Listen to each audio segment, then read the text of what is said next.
Hello students, welcome back to my channel. आज के इस क्लास में हम क्या पढ़ने वाले हैं, सबसे पहले हम आपको ये बता देते हैं। तो आज के इस क्लास में हम पढ़ेंगे BA 4 semester major paper 5 history, जिसमें हम पढ़ने वाले हैं आज के इस चैप्टर में चैप्टर 3। बुक में आपको चैप्टर 3 दिया हुआ है और यूनिट 1 में आपको दिया हुआ है ओरिजिन ऑफ राजपूत, यानी राजपूतों का उत्पत्ति। राजपूतों का उत्पत्ति से रिलेटेड जितना भी important subjective question, multiple choice question है, वो सारा आज की इस क्लास में हम करेंगे। तो क्लास में आप सभी को अंत तक बने रहना है, क्योंकि सारे इम्पॉर्टेंट क्वेश्चन जो भी है राजपूतों का उत्पत्ति से, तो वो सारे इम्पॉर्टेंट क्वेश्चन हम आज के इस क्लास में कंप्लीट करेंगे। तो आप सबको क्लास में अंत तक आपको क्लास देखना है, प्लस में क्वेश्चन का आंसर भी आपको कॉपी में नोट डाउन करना है या फिर स्क्रीनशॉट ले लेना है। तो सबसे पहले हम मल्टीपल चॉइस क्वेश्चन देखेंगे, उसके बाद सब्जेक्टिव क्वेश्चन। तो चलिए हम क्लास को यहीं से शुरू करते हैं। तो अगर कोई भी स्टूडेंट्स ऐसा है जो कि हिस्ट्री का मेजर 5 का पूरा थ्योरी अगर वो नहीं पढ़ पाया है किसी भी कारणवश, तो आज से जितना भी क्लास चलेगा मल्टीपल चॉइस क्वेश्चन का, सब्जेक्टिव क्वेश्चन का, हिस्ट्री का जो भी क्लास चलेगा, अगर आप ये क्लास भी अटेंड कर लेते हैं पूरा, तो आपका अच्छा खासा नंबर आ जाएगा। तो आप सबको चलिए तो हम क्लास को शुरू करते हैं। पहले सबसे पहला क्वेश्चन है आपका, राजपूतों की उत्पत्ति का सबसे प्रसिद्ध सिद्धांत कौन सा है? तो सबसे प्रसिद्ध सिद्धांत है आपका अग्निकुंड सिद्धांत, जिसके बारे में हम क्लास में पढ़ा चुके हैं चैप्टर 3 में। आप जाकर देखेंगे प्लेलिस्ट में, वहाँ पे आपको मिल जाएगा अग्निकुंड थ्योरी के बारे में। यहाँ पे अग्निकुल सिद्धांत लिखा है, तो अग्निकुल नहीं होता है, अग्निकुंड होता है। तो यहाँ पे गलत लिखा हुआ है, तो अग्निकुंड होता है। इसका ऑप्शन सी हो जाएगा सही आंसर। तो अगला सवाल है आपका, अग्निकुल सिद्धांत के अनुसार राजपूतों की उत्पत्ति किस पर्वत पर मानी जाती है? तो वो है आबू पर्वत, माउंट आबू पर्वत। तो ऑप्शन डी। अगला सवाल है आपका, राजपूतों के उदय का समय सामान्यतः किस शताब्दी से माना जाता है? तो वह आपका 6वीं से 7वीं शताब्दी। अगला सवाल है आपका, राजपूतों के डिक्लाइन यानी पतन का मुख्य कारण क्या माना जाता है? तो पतन का मुख्य कारण माना जाता है आपसी संघर्ष और एकता की कमी, ऑप्शन बी। अगला सवाल आपसे पूछा गया, किस लेखक ने अग्निकुंड सिद्धांत का उल्लेख किया है? तो अग्निकुंड सिद्धांत का उल्लेख किए थे पृथ्वीराज रासो। अगला सवाल है आपका, कौन सा सिद्धांत राजपूतों की उत्पत्ति को विदेशी जातियों से जोड़ता है? तो है आपका विदेशी सिद्धांत, ऑप्शन डी। अगला सवाल है आपका, राजपूतों के उत्थान के समय भारत में कौन सा राजनीतिक ढांचा मौजूद था? तो वो था सामंती व्यवस्था। अगला सवाल है आपका, किसके आक्रमण के बाद राजपूतों का राजनीति पतन तेजी से शुरू हुआ? तो वो है तुर्क अफगान। अगला सवाल है आपका, राजपूतों का सबसे बड़ा सांस्कृतिक योगदान किस क्षेत्र में रहा? तो वो है मंदिर और किले। अगला सवाल है आपका, राजपूतों के पतन का एक महत्वपूर्ण आंतरिक कारण था, तो क्या था? तो वो था आपसी युद्ध, ऑप्शन सी। तो चलिए अब हम देखते हैं सब्जेक्टिव क्वेश्चन। ये था आपका ऑब्जेक्टिव क्वेश्चन जो कि हो चुका है। अब हम देखेंगे सब्जेक्टिव क्वेश्चन। आप सबको क्वेश्चन भी नोट डाउन करते चलना है, प्लस में आप सबको आंसर भी कॉपी में लिखते चलना है, या फिर आप स्क्रीनशॉट लेकर के रख सकते हैं। तो चलिए शुरू करते हैं। तो सबसे पहले आपका सवाल पूछा गया है कि राजपूतों की उत्पत्ति के बारे में विभिन्न सिद्धांतों की आलोचनात्मक परीक्षा कीजिए।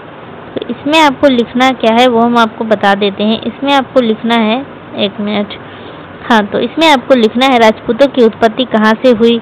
इस विषय पर इतिहासकारों की एक मत राय नहीं थी।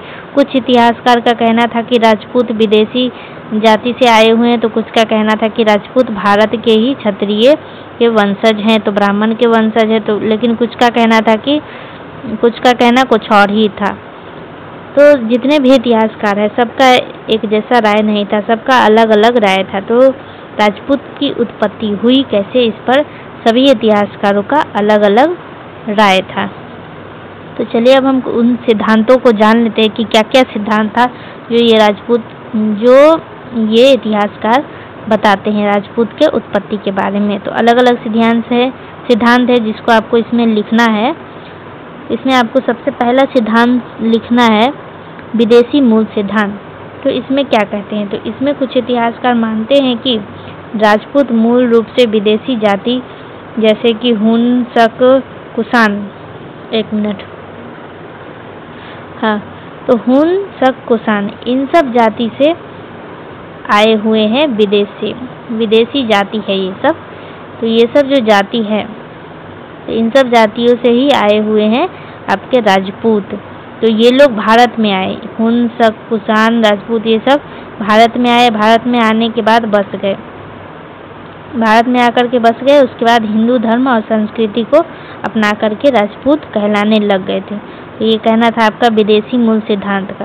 विदेशी मूल सिद्धांत का क्या कहना था, तो इनका कहना था कि राजपूत मूल रूप से विदेशी जाति के वंशज है, ये विदेशी जातियों से आए हुए हैं। ये लोग भारत में आकर के बस गए, बसने के बाद यहीं आकर के राजपूत कहलाने लग गए थे। ये कहना था विदेशी मूल सिद्धांत का। इस सिद्धांत का कुछ कमी भी था, वो भी आपको जानना है। तो इस सिद्धांत का क्या कमी था, तो इस सिद्धांत का कमी था कि सभी राजपूत वंश विदेशी नहीं हो सकते हैं। इसका कमी यही था कि सभी के सभी जो राजपूत के जो वंश है वो विदेशी नहीं हो सकते हैं। और यही चीज़ क्या करता है, इस सिद्धांत को कमज़ोर बनाता है। तो ये कहना था कि बहुत से राजपूत वंशों का उल्लेख प्राचीन भारतीय ग्रंथों में भी मिलता है जो विदेशी सिद्धांत को कमज़ोर बनाता है। तो अब दूसरा सिद्धांत आपका आया। पहला जब कमज़ोर पड़ गया सिद्धांत तो दूसरा सिद्धांत लाया गया। तो उसमें कहना था कि भारतीय मूल सिद्धांत, ये आपका दूसरा सिद्धांत है। इसमें क्या कहना था, इसमें कहना था कि इस मत के अनुसार राजपूत भारत के ही क्षत्रिय, ब्राह्मण, आदिवासी जाति के वंशज है। ये सिद्धांत आपसे क्या कहता है, ये सिद्धांत आपको बताता है कि राजपूत भारत के ही क्षत्रिय, ब्राह्मण और आदिवासी जातियों के वंशज थे। ये कहना था आपका भारतीय मूल सिद्धांत का। तो समय के साथ साथ ये जो वीर लोग थे, ये वीर योद्धा बाद में राजपूत का नाम अपना लिए। और यह सिद्धांत कहता है कि राजपूत पूरी तरह स्वदेशी है। ये सिद्धांत का कहना था कि राजपूत भारतीय ही है, ये कोई विदेशी नहीं है। तो अब इस सिद्धांत का भी कुछ कमी था। वो क्या था कि राजपूत पूरे तरह से स्वदेशी यानी भारतीय हैं, ऐसा कहना बिल्कुल भी गलत है। ऐसा मानना बिल्कुल भी गलत है, क्योंकि सारे के सारे राजपूत वंश भारतीय नहीं हो सकते हैं। ये कहना था, इस सिद्धांत का यही एक कमी था। राजपूत जाति बहुत व्यापक थी जिसमें कई अलग अलग समुदाय मिले हुए थे। तो ये कहना बिल्कुल भी गलत है कि राजपूत स्वदेशी है यानी राजपूत भारतीय है। तो जब दो सिद्धांत फेल हो चुका था तो फिर तीसरा सिद्धांत आया, वो आया आपका अग्निकुल सिद्धांत। कहीं पे अग्निकुल सिद्धांत लिखा हुआ है तो कहीं पे आपको बुक में देखेंगे कि अग्निकुंड सिद्धांत लिखा हुआ है। तो दोनों में से कोई जो भी आपको दिया हुआ हो क्वेश्चन में उसी हिसाब से आपको लिख देना है। तो यह सिद्धांत पृथ्वीराज रासो जैसे ग्रंथ में मिलता है। तो ये सिद्धांत पृथ्वीराज रासो ग्रंथ में मिलता है। तो इनके अनुसार माउंट आबू के एक यज्ञ के 4 प्रमुख राजपूत कुल अग्नि से उत्पन्न हुए। जैसे कि हो क्या रहा था कि माउंट आबू ये पर्वत का नाम है जहाँ पे क्या कर रहे थे कि ऋषि मुनि लोग यज्ञ कर रहे थे, पूजा कर रहे थे। तो उस वक्त राक्षस लोग क्या कर रहे थे कि उस यज्ञ में खून डाल रहे थे। तो क्या कहते हैं, हड्डी डाल रहे थे, हड्डी खून डाल कर क्या कर रहे थे, यज्ञ को भंग कर रहे थे। जिस वजह से ऋषि गुस्से में आकर के एक अग्निकुंड बनाते हैं। अग्निकुंड ऐसा होता है जैसे आप शादी में देखेंगे ऐसे ऐसे ऐसे करके जो बनाया जाता है, ईंटा से चाहे सीमेंट से किसी भी चीज़ से जो बनाया जाता है ऐसे ऐसे करके, और इस बीच में जलाने के लिए कुछ रखा जाता है और जला करके यहाँ पे फायर होता है। यहाँ पे ऐसे ऐसे करके बनाते हैं। उसके बाद इस बीच में ही आप रखते हैं यहाँ पे जैसे यहाँ पे कुछ रखते हैं जलाने के लिए, लकड़ी उकड़ी कुछ भी, उसके बाद जलाते फायर करते हैं ना, तो उसी को हम बोलते हैं अग्निकुंड। तो उसी अग्निकुंड में राक्षस लोग क्या कर रहे थे कि राक्षस लोग उसमें हड्डी डाल रहे थे, खून डाल रहे थे, कंकाल डाल करके क्या कर रहे थे, कोई पूजा को भंग कर रहे थे। तो इसी गुस्से में आकर के ऋषि मुनि क्या किए, ऋषि मुनि ने उसी अग्नि से भगवान से प्रार्थना करके इन 4 योद्धाओं को उसी अग्नि से जन्म दिया।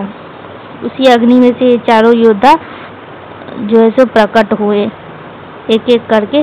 पहले 3 योद्धा आए और फिर लास्ट में एक आए। जब ये तीनों योद्धा फेल हो गए थे राक्षस से लड़ने में, तो लास्ट में एक योद्धा आए, वो था आपका चौहान। ये लास्ट में आए थे, ये तीनों पहले आए थे, उसके बाद ये लास्ट में आए चौहान। तो ये तीनों को भेजा जाता है राक्षसों से लड़ने के लिए। तो ये तीनों राक्षस को हरा नहीं पाते हैं, तो चौथा आपका वीर आता है चौहान। ये जाते हैं राक्षस से लड़ते हैं, लड़ने के बाद ये विजय पाते हैं। तो ये था अग्निकुंड की कहानी। तो इसमें क्या होता है, इसमें होता है क्या, अब इसकी भी कुछ कमियां हैं, जैसे कि यह सिद्धांत अधिकतर पौराणिक कथा पर आधारित है, ऐतिहासिक प्रमाण कम है। तो इस सिद्धांत में क्या है कि आप देख रहे हैं कि जैसे कि इस सिद्धांत में बोला गया कि अग्नि से वीर को उत्पन्न किया गया है। तो ये आजकल कौन मानता है ऐसा कि अग्नि से, एक आग से कोई वीर को उत्पन्न किया जा सकता है क्या? ऐसा तो संभव है नहीं। तो ये जो आपका सिद्धांत है ये किस पे आधारित है? तो ये पौराणिक कथा पे आधारित है। इसमें जो फैक्चुअल चीज होता है जैसे ऐतिहासिक प्रमाण है, ऐतिहासिक प्रमाण जैसा कुछ इसमें है नहीं।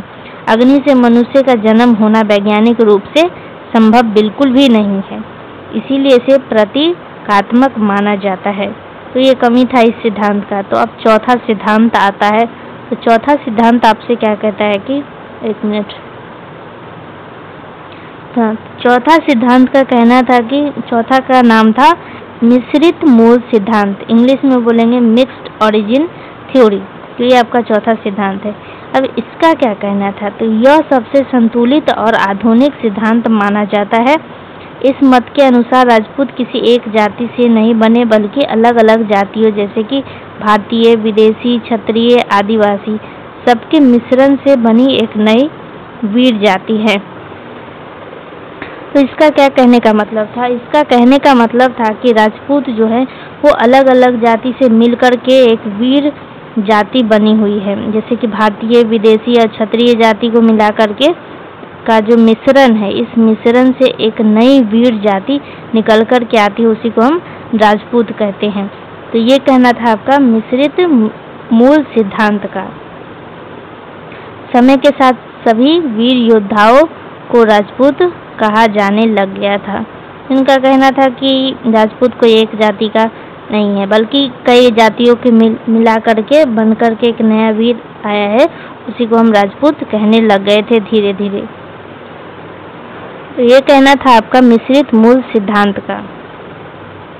तो क्यों यह सिद्धांत अधिक सही माना गया? बाकी का 3 जो सिद्धांत था उसमें कोई ना कोई कमी था, उसको सही नहीं माना गया था, लेकिन इस सिद्धांत को, ये जो आपका चौथा सिद्धांत है, इसको सही माना गया। क्यों माना गया? क्योंकि इसमें ऐतिहासिक प्रमाण अधिक मिलते हैं। इसमें प्रमाण दिया गया जो कि अधिक फैक्चुअल था, जो कि सही था।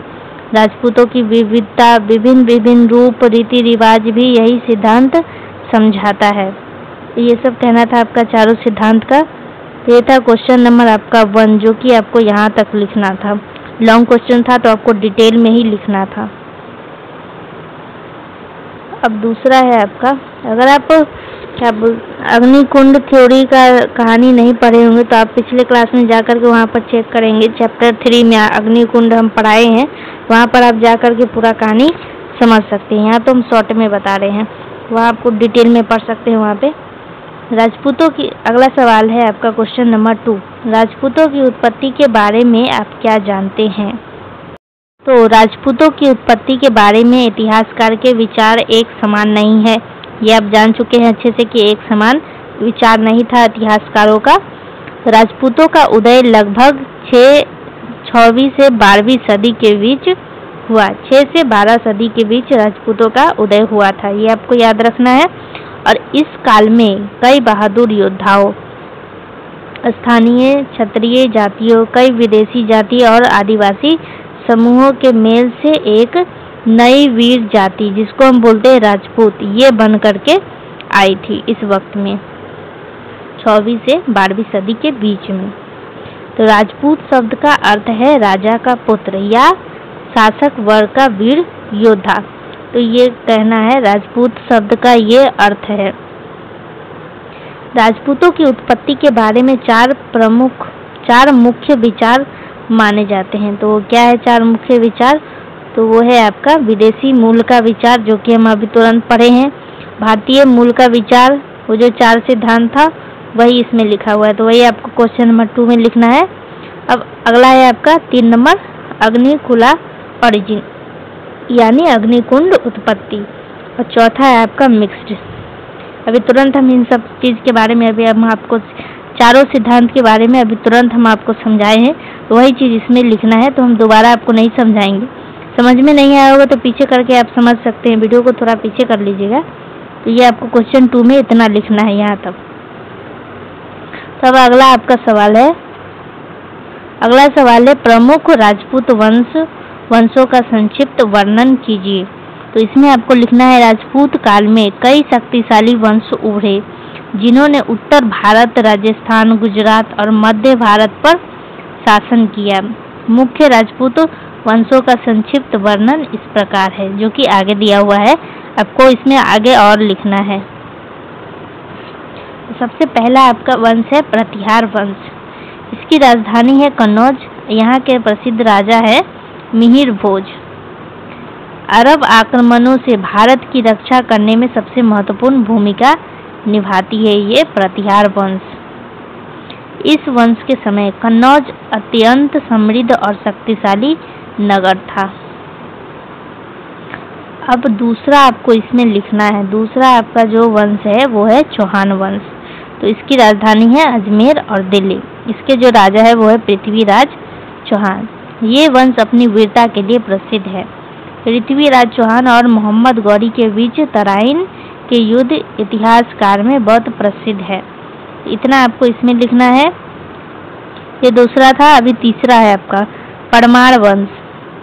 आपको वंश का नाम याद रखना है, क्योंकि वहाँ पे पूछेगा तो आपको लिखना पड़ेगा क्वेश्चन में वंश का नाम प्लस थोड़ा सा राजधानी, राजा, और जो भी आपको इसके बारे में अगर थ्योरी में आप पढ़े होंगे तो याद होगा, तो लिखना है आप सबको। तो तीसरा है आपका परमार वंश। तो इसकी जो राजधानी है वो है धार यानी मालवा। इसके प्रसिद्ध राजा है राजा भोज। यह वंश जो है कला, साहित्य और शिक्षा का बड़ा संरक्षक था। राजा भोज ने कई ऐसे मंदिर बनवाए थे, स्कूल और झीलें बनवाए थे। तो ये तीसरा आपका वंश है। अब चौथा वंश है आपका सोलंकी या फिर चालुक्य वंश। इसकी राजधानी है गुजरात।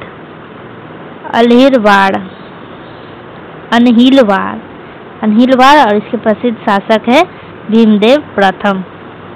इस वंश ने गुजरात में कई सुंदर मंदिर बनवाए। इस वंश में जैसे गुजरात में कई सुंदर सुंदर मंदिर बनाया गया था। सोलंकी काल को गुजरात में सांस्कृतिक और स्वर्ण काल कहा जाता है। तो ये आपको याद रखना है।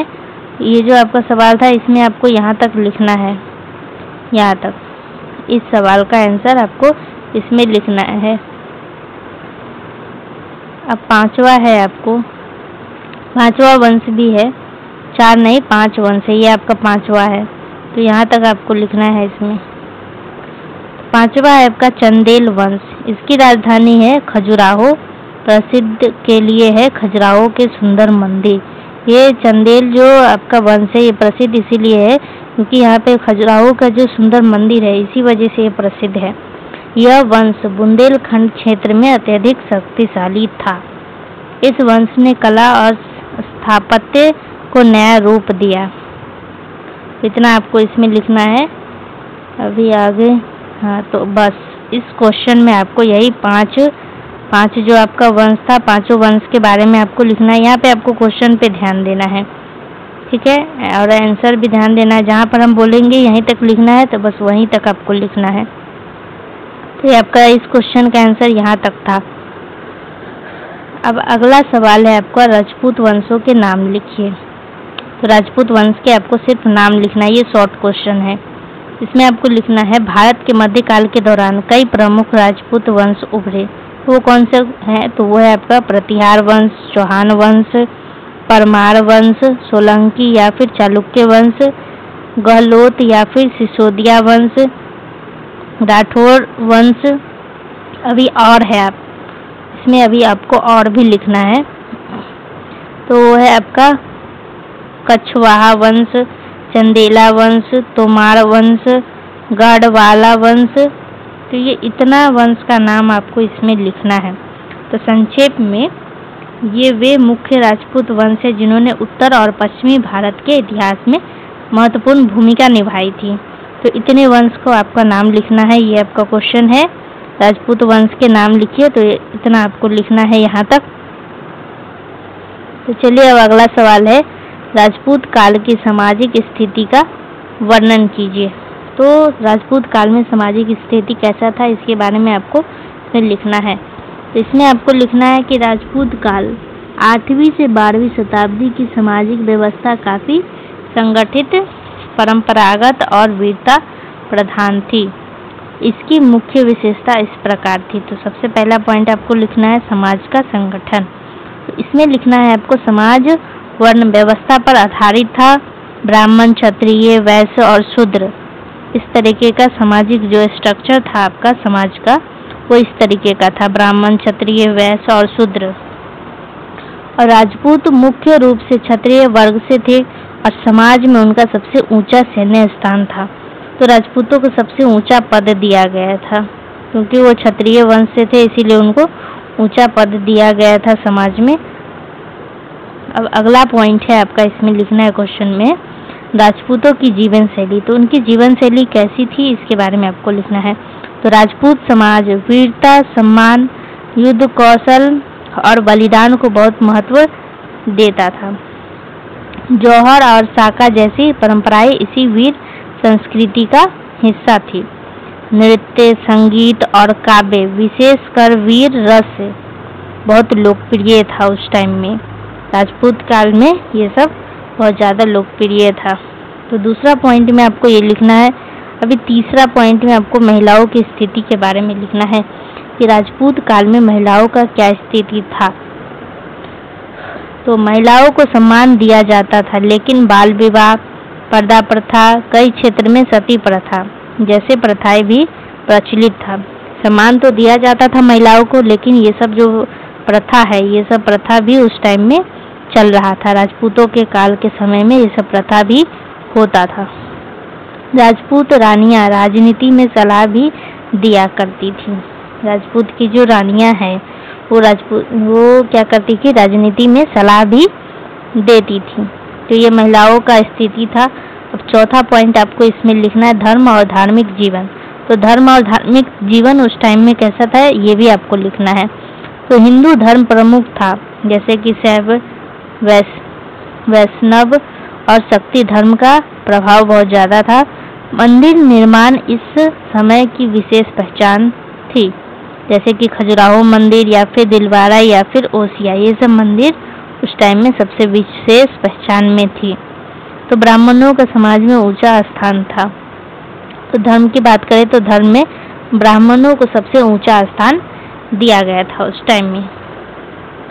अब पांचवा पॉइंट आपको इसमें लिखना है, शिक्षा और संस्कृति। शिक्षा और संस्कृति का क्या स्थिति था। तो शिक्षा मुख्य रूप से गुरुकुल और मंदिरों में दी जाती थी। शिक्षा जैसे आजकल स्कूल में दिया जाता है, कॉलेज में दिया जाता है, लेकिन उस टाइम में शिक्षा गुरुकुल और मंदिरों में बैठा करके दिया जाता था। संस्कृत और प्राकृतिक भाषाएं प्रचलित थी, जैसे कि अभी हिंदी, इंग्लिश, मैथिली, बहुत सारे ऐसे भाषा है जो कि प्रचलित है, लेकिन उस टाइम में संस्कृत और प्राकृतिक भाषा ही प्रचलित था। काव्य और वास्तुकला और मूर्तिकला में इस काल ने उन्नति की। इस टाइम में काव्य, वास्तुकला और मूर्तिकला ये सब प्रोग्रेस हुआ। इस टाइम में ये सब चीज़ का प्रोग्रेस हुआ, ये सब ग्रो हुआ, यानी उन्नति हुआ, विकास हुआ इन सब चीज़ों का। तो छठा पॉइंट आपको इसमें लिखना है कि सामाजिक उत्सव व परंपराएं के बारे में भी लिखना है। होली हो, दिवाली हो या फिर रक्षाबंधन जैसे त्यौहार भी मनाए जा रहे थे उस टाइम में। राजपूत समाज में हथियारों की पूजा, अतिथि सत्कार और कुल देवता की पूजा महत्वपूर्ण थी। तो ये सब कुछ पूजा है जो कि बहुत ज़्यादा महत्वपूर्ण थी राजपूत काल में। तो हो गया आपका यहीं पे। तो क्वेश्चन, ये जो क्वेश्चन था सामाजिक काल की, राजपूत काल की सामाजिक स्थिति का वर्णन कीजिए, तो इसमें आपको यहाँ तक लिखना है। बस ये 6 पॉइंट आपको इसमें लिख देना है। ये लॉन्ग क्वेश्चन था। अब अगला क्वेश्चन है आपका, राजपूत काल के साहित्य पर प्रकाश डालिए। तो इसमें आपको लिखना है, राजपूत काल का साहित्य मुख्य रूप से वीरता, धर्म, इतिहास, काव्य और राजाओं के गुणगान पर केंद्रित था।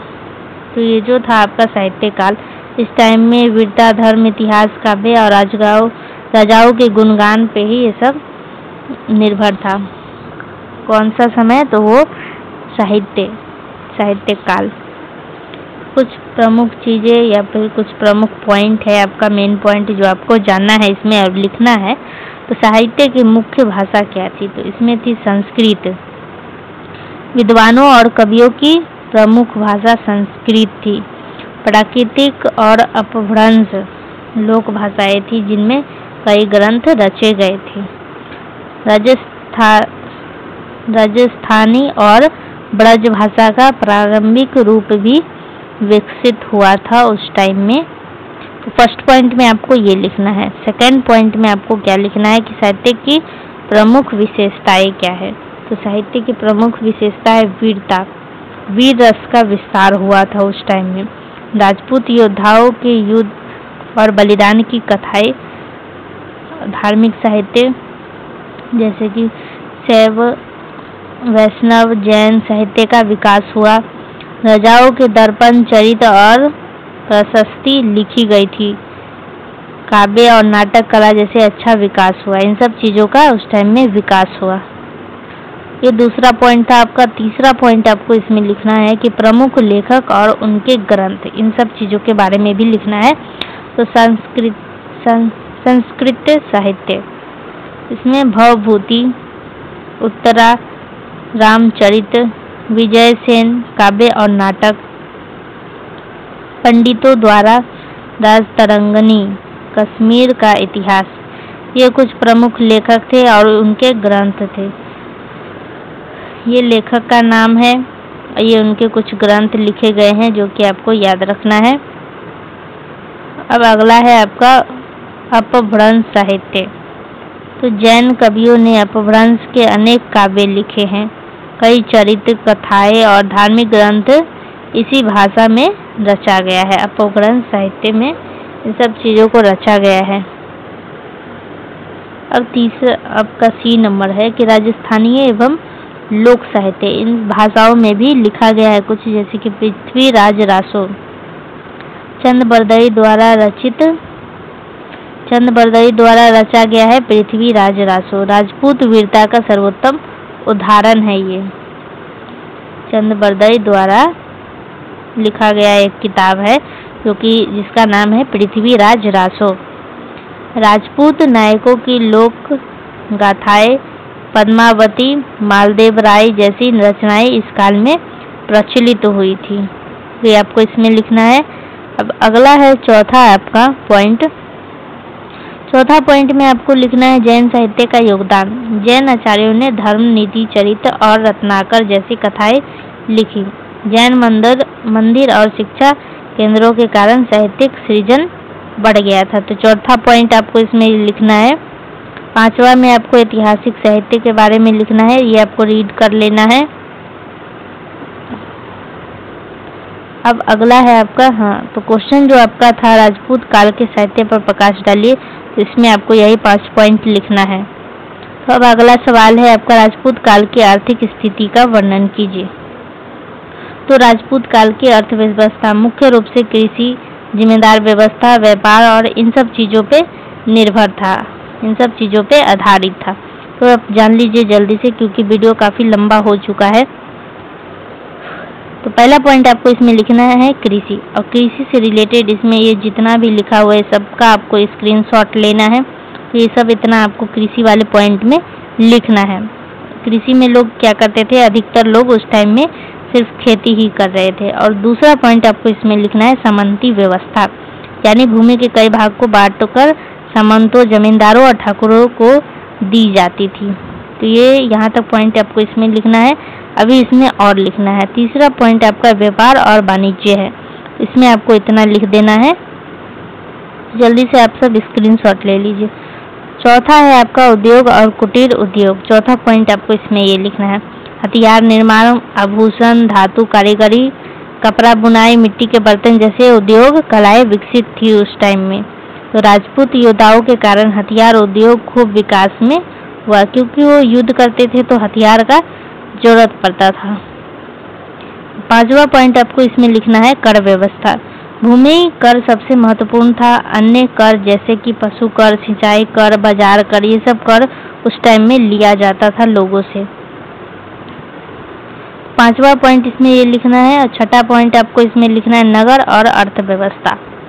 इसमें आपको लिखना है अजमेर, चित्तौड़, कन्नौज, धार, उज्जैन गुजरात के बंदरगाह आदि व्यापारिक केंद्र था। ये सब जो है व्यापारिक केंद्र है, तो आपको नाम याद रखना है। इन नगरों में व्यापारी, कारीगरी और धनिक वर्ग रहते थे। छठा पॉइंट में आपको ये लिखना है।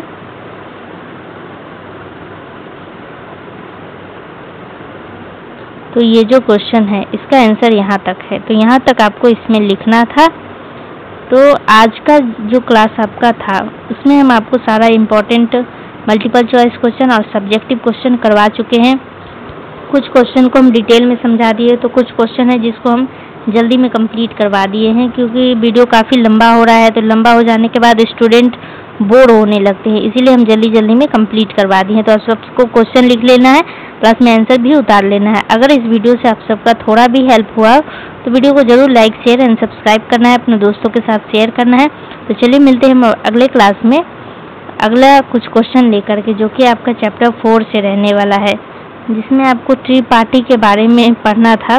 उसी से रिलेटेड हम सारा क्वेश्चन अगले क्लास में हम करवाएंगे। तो चलिए क्लास को यहीं पे एंड करते हैं। आप सभी का क्लास में अंत तक बने रहने के लिए बहुत बहुत धन्यवाद।